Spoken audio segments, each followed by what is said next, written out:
Hello everyone, welcome again to King of Games Mobile. This is actually more of a discussion topic, so I'm not going to have the normal Duel Links gameplay. And the question I'm discussing is Duel Links pay to win? Now, this came up a lot in the different chats during the recent Kaiba Cup challenge. A lot of people were complaining that the game is pay to win and that free players really couldn't enjoy the game the same way. Now, I'll start out by saying that, as with any game that has in-app purchases, there's going to be a certain amount of advantage that's gained by people who do spend real-life money. But does that mean that a free-to-play player is at a huge disadvantage?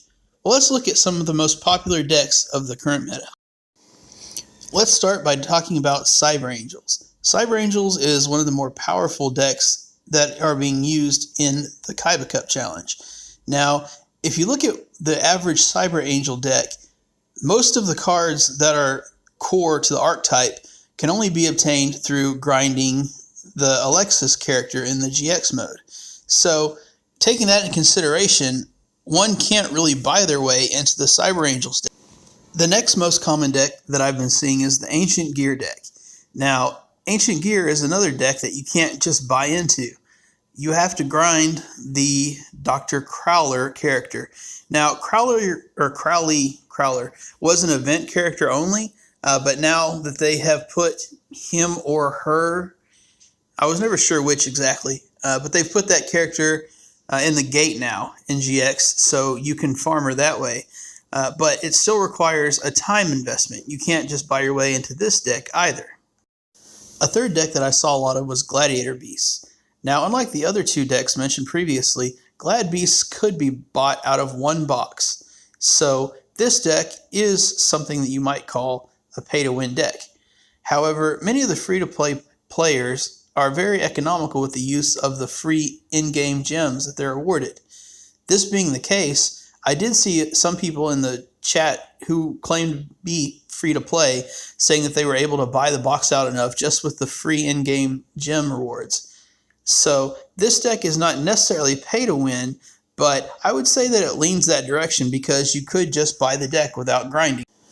So if we look at the overall meta of the Kaiba Cup challenge, we see two decks that you didn't really have to have money to get, and one deck that you could buy out, but you could have used your free in-game currency to obtain. Now, these are just the core cards of each of these archetypes. One thing that we have to discuss are what many people refer to as staples. One of the cards that comes to mind when talking about staples is Enemy Controller. Enemy Controller is one of those that is sort of pay to win.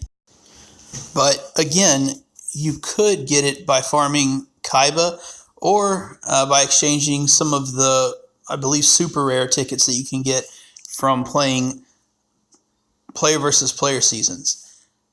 Now, when it comes to grinding, you still have to address the idea of free-to-pay versus pay-to-play.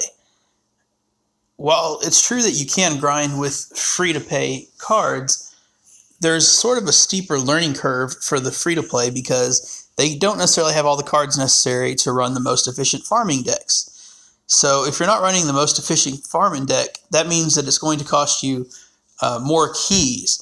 So if we want to talk about the maximum amount of duel rewards you can get per key, it's going to be 8. So let's say a free-to-play player for the first, say, 200 duels is only able to average about 4 keys per battle, while a pay-to-play player has purchased a better farming deck and is able to get 6, right? So then that would be 2 more extra rewards per duel against the computer.